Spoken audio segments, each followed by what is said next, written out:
Assalamualaikum warahmatullahi wabarakatuh. Anak-anakku kelas 12 yang Bapak cintai karena Allah Subhanahu wa taala. Mudah-mudahan kalian sehat selalu dan Bapak doakan juga mudah-mudahan kalian bisa keterima di PTN favorit dengan jurusan yang kalian inginkan. Amin ya Allah ya rabbal alamin. Tapi ingat, pasti ketika kalian diterima di PTN manapun, itu pasti jawaban dari Allah yang terbaik buat kalian. Dan anakku, kita akan masuk ke materi yang kedua setelah postulate Einstein. Kita akan membahas tentang kecepatan relatif. Ingat, di materi kita ini, yaitu tentang relativitas khusus, itu membahas tentang benda-benda yang bergerak yang gerakannya mendekati cahaya yang sangat cepat. Berarti secara khusus ini membahas tentang kecepatan pesawat luar angkasa. Jarang ada yang di bumi ini, baik itu kereta, mobil, yang bisa mendekati kecepatan cahaya. Yang saat ini yang sudah dikembangkan yaitu pesawat-pesawat luar angkasa. Oke, yang pertama kita akan bahas tentang kecepatan relatif. Bismillahirrahmanirrahim.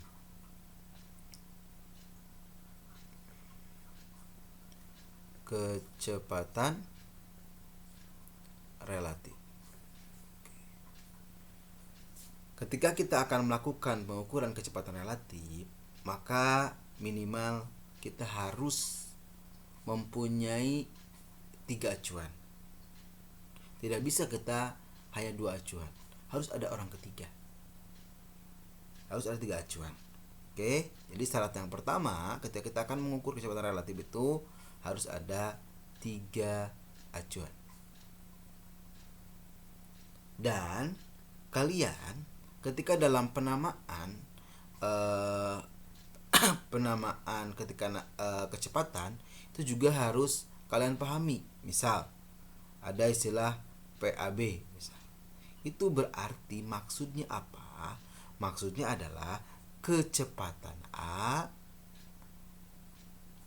menurut B.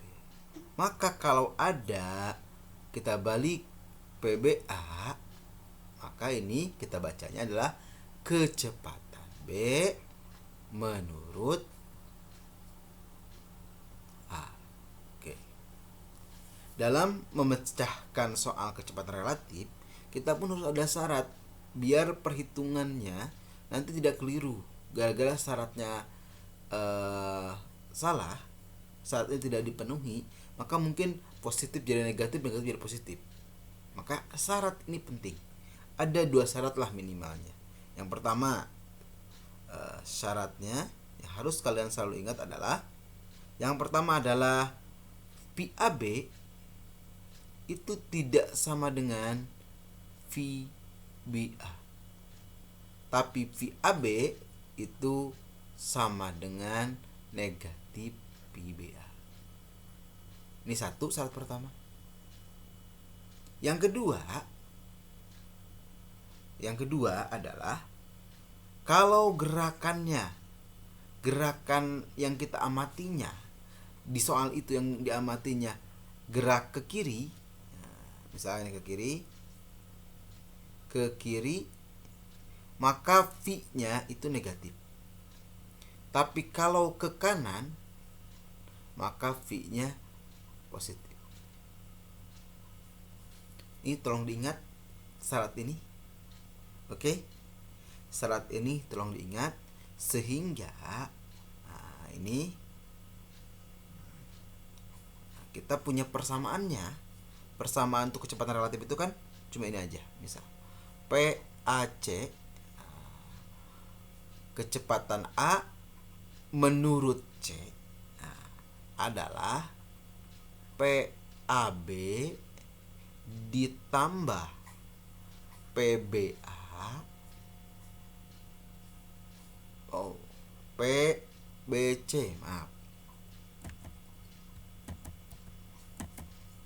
PBC per 1 ditambah PAB dikali dengan PBC per C kuadrat. Oke.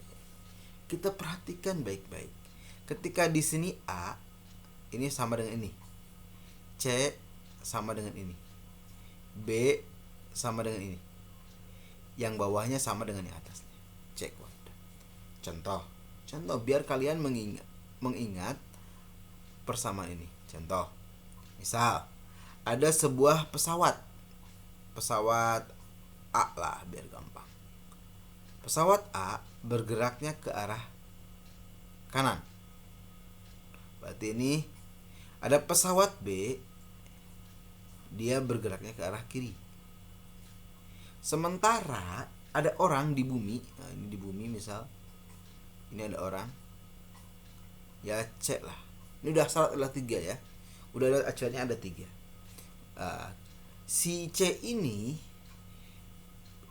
menginginkan melihat kecepatan siapa? Kecepatan B dilihat oleh A. Kecepatan B dilihat oleh A itu seperti apa? Si A ini ingin tahu kecepatan si B ini dilihat oleh si A itu seperti apa. Maka berarti kita PBA sama dengan, berarti V B dulu kan, nah, VB C ditambah VCA per 1 ditambah VBC dikali dengan VCA per C kuadrat. Perhatikan B A C itu polanya seperti itu. Tetapi kita lihat, ini kan berarti ini adalah VAC dilihat oleh si C. Ini VBC dilihat oleh si C. Ya. Ini di sini ada kecepatan si A dilihat oleh pengamat C itu, oh berarti VAC kan. Ini ke pesawat B dilihat oleh si C itu berarti VBC. Sedangkan ini bikin melihat kecepatan pesawat B menurut pesawat orang yang ada di pesawat A. Maka lihat baik-baik, nah, PBC itu arahnya kemana? Ke kiri. Betul gak? Nah ini kan, nih satu-satu kita cek ya. PBA, udah oke, PBA sama dengan VBC. BC arahnya ke kiri, berarti dia negatif. Gitu. Kenapa syarat ini harus dipakai? Ditambah VCA. VCA ada gak? Enggak ada. Adanya VAC. Maka berarti negatif VAC. Kenapa negatif? Kan VCA itu tidak sama dengan VAC, tapi VCA itu sama dengan negatif VAC. Paham ya? Nah, itu kurung lah. Negatif kali positif negatif per 1 ditambah VBC arahnya kemana? Ke kiri, min VBC. VCA yang tadi berarti kali min VAC per C kuadrat. Seperti itu. Sehingga inilah yang dipakainya. Seperti itu ya. Oke ya. Syarat ini tolong diperhatikan. Kalau persamaannya udah jadi, tinggal masukin angka-angkanya. Ini intinya ada di sini. Dan syarat ini jangan sampai kalian lupakan. Oke? Kecepatan relatif. Satu lagi. Setelah ini setelah kecepatan relatif, kita juga akan melihat waktu relatif. Kita akan melihat waktu relatif. Oke, atau sering disebut adalah dilantasi waktu. Kita akan dilantasi waktu atau waktu relatif. Oke, kita akan bahas sekarang dilantasi waktu. Sebagai gambaran awal, kenapa ada perbedaan waktu atau ada waktu relatif antara pengamat yang diam dan pengamat yang bergerak? Artinya apa? Misal nih, kita di sebuah stasiun. Stasiun itu biasanya terpampang, stasiun kereta api lah, terpampang suatu jam yang besar. Ada orang yang diam di stasiun dekat banget dengan jam itu. Ada orang yang sedang naik kereta api.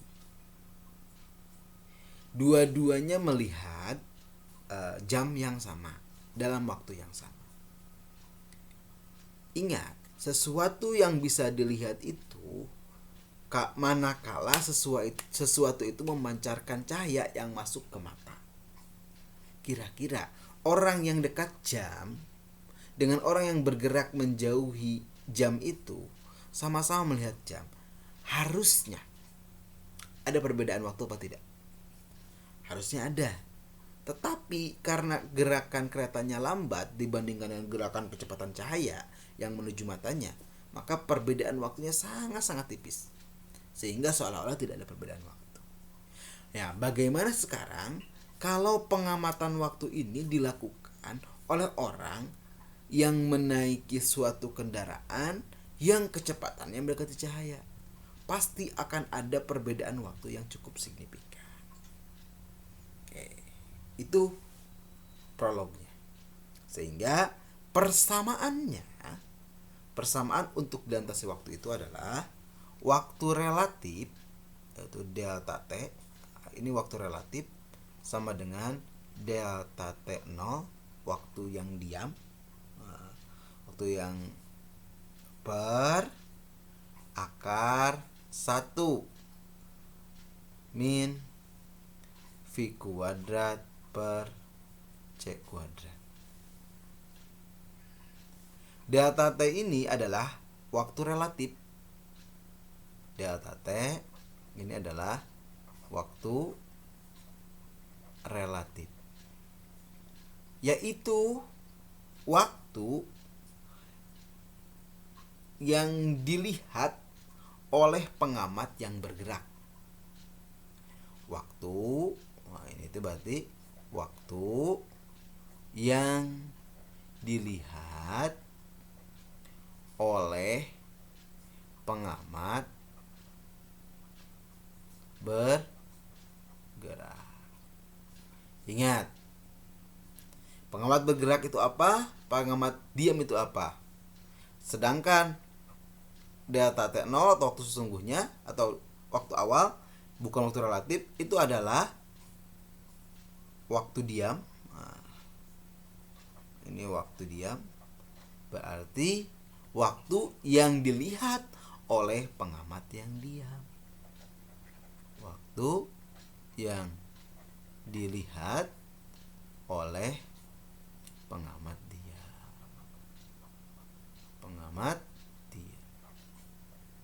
Oke.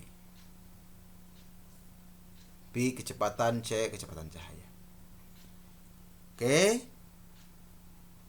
Contoh ya.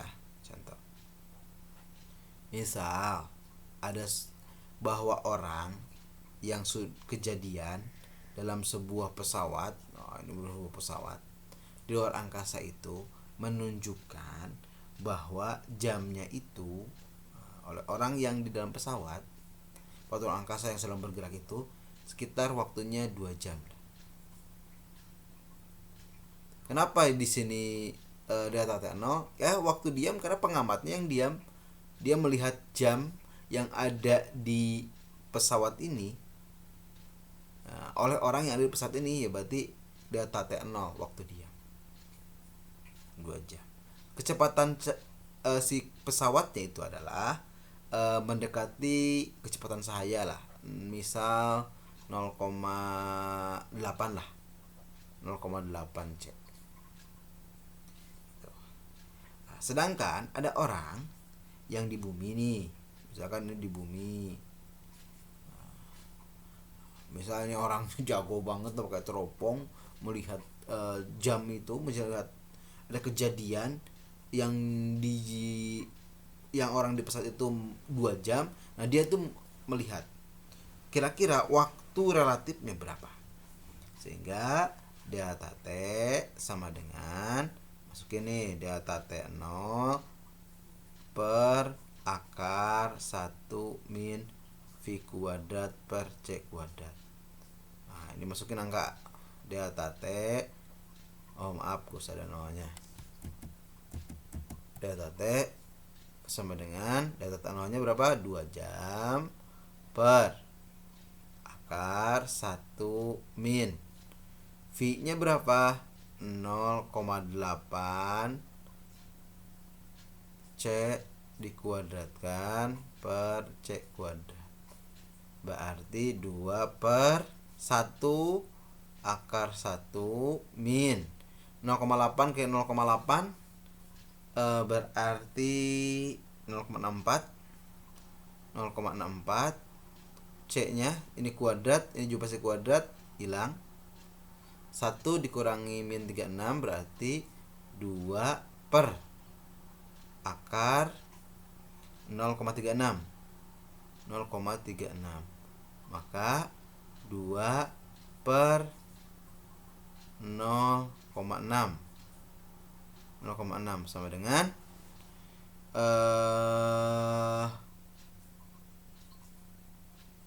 coret berarti 1 per 0,3 atau naik ke atas ya, atau itu kan 1 per 0,3 atau 10 per 3 jam atau sekitar 3,33 sekian jam, 3,3333 sekian jam.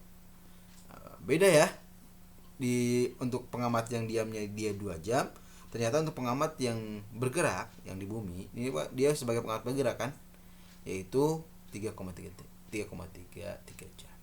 Ingat, pengamat diam, pengamat bergeraknya tolong dipahami apa yang dimaksud dengan pengamat diam, apa yang dimaksud dengan pengamat bergerak. Itu saja. Jadi untuk tambahan materi pada video kali ini adalah 1 tentang kecepatan relatif, 1 tentang dilatasi waktu. Itu saja dulu. Terima kasih. Assalamualaikum warahmatullahi wabarakatuh.